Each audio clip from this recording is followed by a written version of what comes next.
Hi, it's Nina. Hello and welcome again on nowiknow channel. And in today's video, I'm going to show you how to remove Capcut template watermark. So let's get started.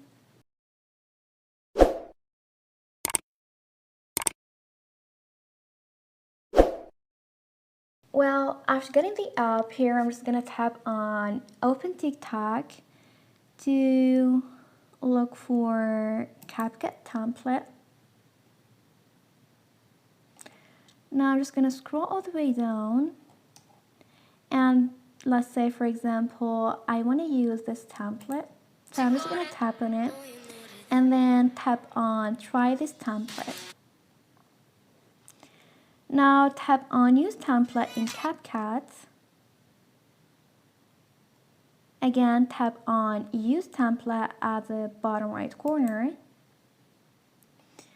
And here I'm gonna choose a random video, for example, this one, and then hit Next. And as you see here at the top, Capcut watermark will appear. Now, if you want to remove it, then tap on Add Sound in TikTok.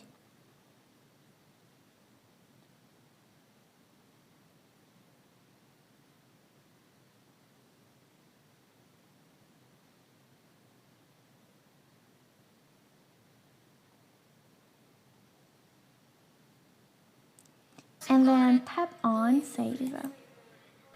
Now I'm gonna go in my gallery, and here is the video I've already saved. Now I'm just gonna play the video, and as you see here, there's no Capcut watermark. And this is how to remove Capcut template watermark. Thanks for watching. See ya.